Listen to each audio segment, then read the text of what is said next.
Not all walks of life have a happy ending, and today we'll tell you about one of them through the terrifying story of Sarah Payne, a British girl who was mysteriously lost in a cornfield while playing hide-and-seek with her brothers, a game in which she was never found, at least not found alive. But to find out what happened to this little girl, we'll go back to the year 2000, the year in which all this happened, sadly leaving a family incomplete and filled with unquestionable pain.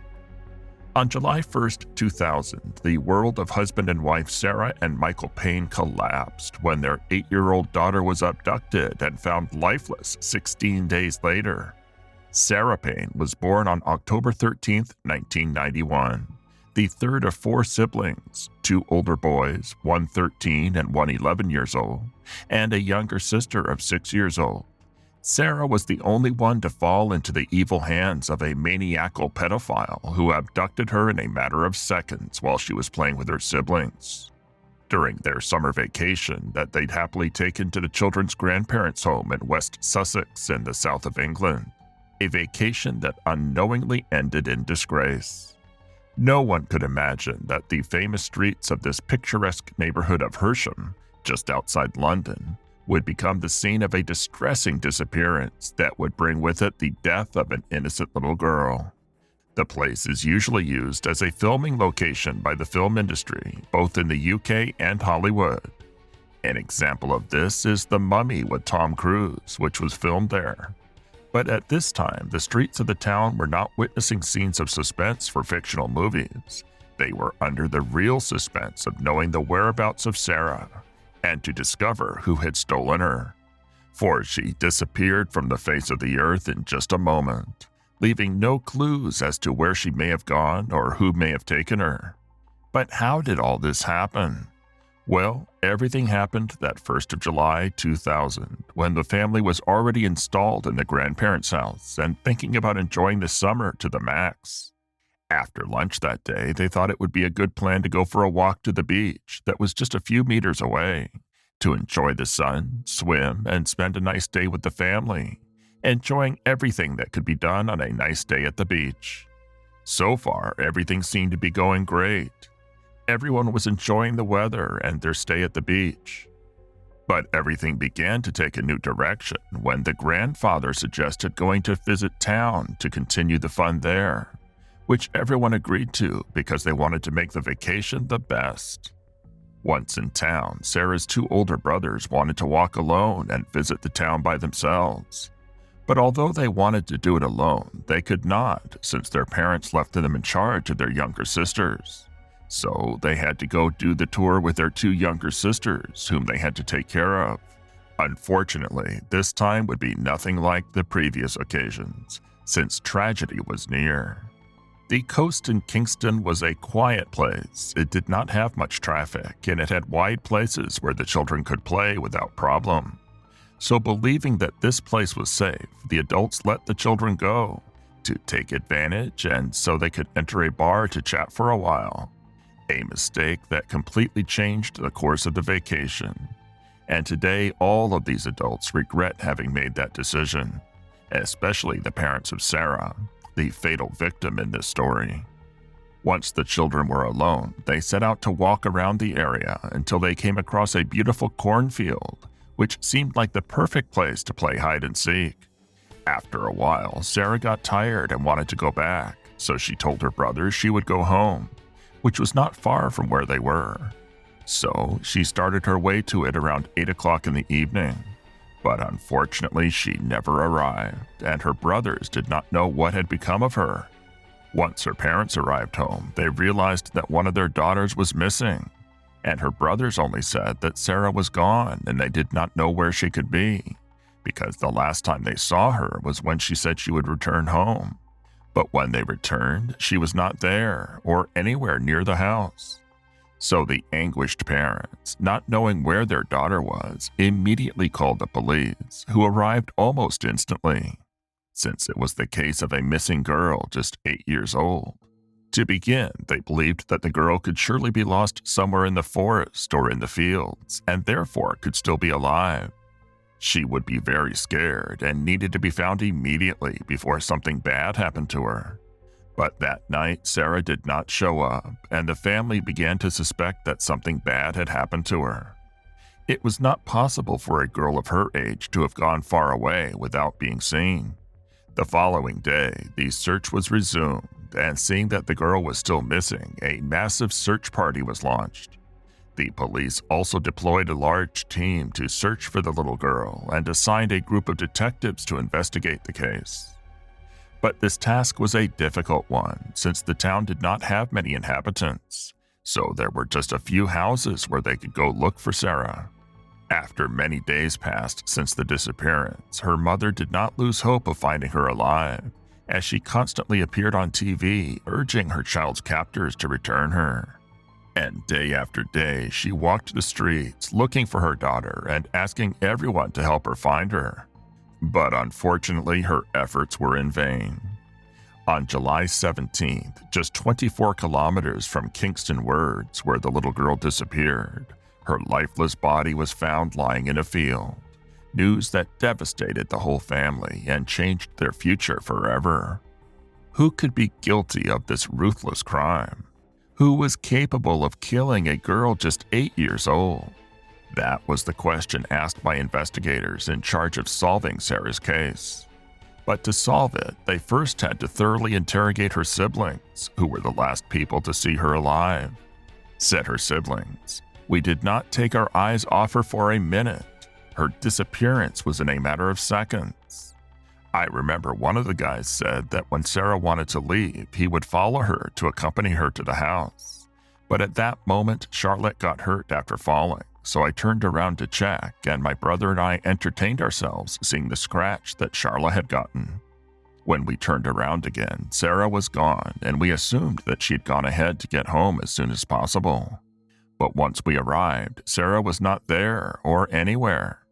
This statement made the agents come to the conclusion that all this happened when the brothers were busy checking on the youngest of their sisters, and therefore the person who took Sarah had been following them for quite some time and was waiting for the perfect moment to snatch the girl quickly, so that no one would notice. The person most likely had a car with which he or she was able to leave the place quickly, without leaving the slightest trace and without raising suspicion. Based on this hypothesis, the agents asked the brothers if, while playing in the cornfield, they had not seen anything out of place that could serve as a clue to find the person responsible. A question to which the brother who was following Sarah responded, "I remember perfectly that day near the field. There was a car, a white van with a very strange man on board who stared at me with a mischievous smile. And after smiling at me, he drove off at full speed and disappeared almost immediately." This helped the police find the possible suspect, because that statement made the investigators focus on sexual abusers. What the boy told them made them believe that this murder had been perpetrated by a pedophile. They made a list of the closest sexual abusers to investigate, one by one, and check each of them out. As it happens, there was one that coincided with what Sarah's brother had said in his statement, and the police set their eyes on a man named Roy Whiting, who was a pedophile who lived just 8 miles from Sarah's grandparents' house, and he had recently purchased a white van like the one described by the boy in his statement. But this was not the only thing pointing to Roy Whiting being the culprit. This man had previously been imprisoned for molesting another minor. He had been released, not killing her as he did with Sarah. On that first occasion, he was sentenced to 4 years in prison, but his sentence was later reduced to 2 years and 5 months, despite the fact that psychiatric reports prior to sentencing indicated he was likely to attack again. Unfortunately, these reports were of little use, as authorities did not take them into account. Thus, in July 2000, this rapist's claws would once again land on a little girl, and this time with fatal consequences. Though not everything pointed to Roy as Sarah's killer, there was enough evidence to incriminate him, so it was not easy to achieve justice on behalf of Sarah. On the afternoon of July 2, Sussex police officers visited Roy Whiting at his seafront apartment in Littlehampton. They also questioned other suspects, in particular convicted sex offenders, believing they may have had something to do with the disappearance. But Roy was not there that day, so the police returned that night and questioned him for over an hour before leaving, sensing that Roy was hiding something as his attitude raised suspicions. Still, they had nothing solid to blame this man for the disappearance. However, following the conversation, the police warned Michael and Sarah Payne that they were, quote, preparing for the worst, explaining that the emphasis of their investigations had changed and there was the possibility that their daughter may not be found safe and sound. On July 17, a body was found in a field near Pulborough, West Sussex, about 15 miles from Kingston Gorse, where Payne had disappeared. A local farmer had come across a little girl with her throat slit. He immediately called the police and told them the following when interviewed, quote, I was in shock. I thought it was a dead deer or something. But when I got closer, I saw that it was a girl. I was so shocked by the discovery that I can't remember what position the body was in. I noticed that several limbs had been detached from the body, and the color and the appearance, it was decomposing. Somewhat dazed, I ran home and called the police. Without a doubt, this was the body of the missing girl, confirmed the next day as that of Sarah Payne. Once the body was found, there was no doubt this was a case of femicide that could only be perpetrated by a sexual abuser. So they went in search of their suspects, including Roy Whiting, who tried to flee in his van but didn't get very far and was arrested. However, he was released 2 days later as the police had no concrete evidence in which to bring charges. Though they had found a fuel receipt in a garage at Buck Barn near Pulborough, which contradicted Roy's alibi that he'd been at a fun fair in Hove at 5:30 p.m. and then returned to his apartment at 9:30 p.m., the night Sarah disappeared. However, despite his statement being contradicted by evidence, Whiting was released on bail. After this initial arrest, Whiting did not return to his apartment and went to live with his father. He knew what he had done, and he was afraid that everything would be discovered and he'd be arrested again. After his release, new evidence began to be discovered, and on July 20th, 3 days after Sarah Payne's body was found, a shoe was found lying in a road in the village of Coolum, 3 miles from Pulborough, very close to the service station where Roy had been on the day of the little girl's appearance. A shoe that undoubtedly belonged to Sarah Payne. So again, the alarm bells went off against Roy Whiting. On July 23, 2000, he was arrested again after being chased for stealing. A dangerous pursuit as the offender was reaching speeds of up to 70 miles an hour. But luckily, he was apprehended before he hit a parked vehicle. So Whiting was arrested again, but not for Sarah's case, rather a charge of dangerous driving. That filled Sarah's family with frustration as they demanded justice for their little girl. Once arrested, detectives conducted forensic tests on his white van, which he had purchased on June 23rd, and which had evidence that Sarah had been inside. So nothing could save him, and on February 6, 2001, after 7 months of investigation, Whiting was charged with the murder of Sarah Payne. He denied everything and pleaded not guilty to both charges, and remained in custody while serving his sentence for the motoring offense. But the new charges against him prevented his release from prison during the summer, so he had to remain in prison till the day of his trial. That trial began on November 14, 2001, and ended on December 12, 2001. The jury heard from several key witnesses, including Sarah's older brother, who'd seen a, quote, scruffy-looking man with yellowed teeth driving through Kingston Gorse the night his sister disappeared. Also in evidence was one of Sarah's shoes, found by a member of the public on a country road, and forensic evidence of fibers from Whiting's van that had been found in the shoe. Also found was a lock of blonde hair on a t-shirt belonging to the killer, which DNA testing showed belonged to Sarah Payne. The jury also heard the testimony of 2 motorists who recalled a white van parked on the side of the road, and turning off a track on the afternoon of July 1st, near the place where days later the body was found. And finally, the jury heard the testimony of Vesna Jurovic, the pathologist who performed the autopsy, who stated that the little girl, quote, died a very violent death, and the crime was motivated by sexual reasons. Though it was not possible to prove rape or abuse due to the condition of the remains, all signs pointed to the fact that that was the case. 4 weeks into the lengthy trial, Judge Curtis and the jury found Roy Whiting guilty of kidnapping and murder and sentenced him to life imprisonment, with revised conditions possible only 50 years after entering prison, which meant he would only have the option to reduce his sentence when he was 92 years old. However, after complaints and various appeals, he managed to reduce the review of the precautionary measures by 10 years. Which is why he is now serving a minimum sentence of 40 years and will be in prison till at least 2041, when he will be 82 years old. His life in prison has not been easy, as he has been the victim of several violent attacks due to the condition of pedophilia and child murderer. The most recent assault was just a year ago. A dangerous inmate who had already murdered other inmates planned a brutal assault, and while he brutally attacked Roy, he did not succeed in killing him. But Roy is not the only one who has had a hard time. The Payne family continued to suffer after the tragic death of Sarah. And 2 years after the girl's murderer was imprisoned, the Payne's marriage broke apart. They divorced after 18 years of marriage. Michael Payne, the father, argued that he could not overcome the guilt of not being able to protect his daughter from Whiting, which led him to depression and alcoholism.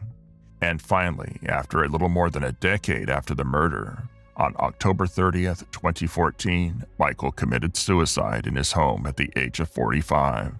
He had never gotten over the death of his daughter and constantly blamed himself for leaving the children alone while he drank in a bar. For her part, the mother of the murdered child started a major campaign for the creation of a law that would allow parents to have access to a list of sex offenders living near their neighborhoods. This law was christened Sarah's Law to help keep children safe from these criminals. Though it started in parts of England and Wales, in 2011 it was extended to the whole of the UK. Today, more than 20 years have passed since Sarah's terrible death.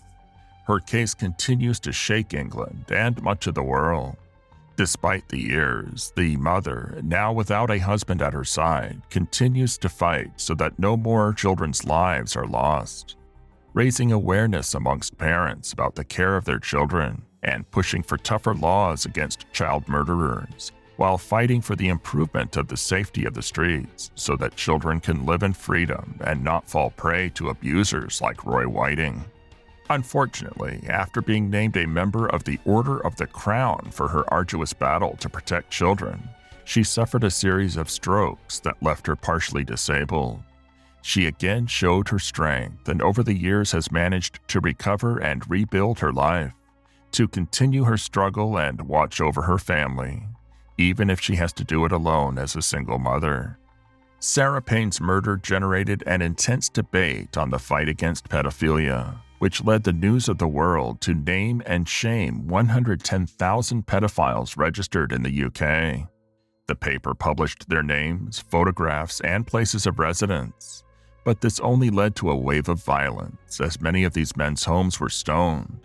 And this is not the total solution, because even if the community decides to kill the child abusers, there's something undeniable, and that is that just as every day a child is born, so is every day a murderer born.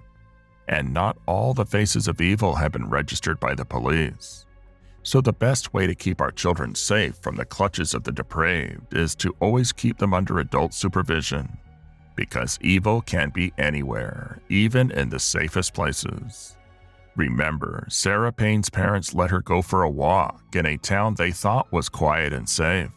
Just the opportunity that Sarah Payne's kidnapper, rapist, and murderer needed to take her and do his depravities. Remember to keep an eye on your children before they fall into the clutches of evil like poor Sarah Payne. And so we put an end to this unfortunate case. But before saying goodbye, we invite you to subscribe and ring the notification bell so you don't miss any of the shocking criminal cases we have for you. See you in a future video.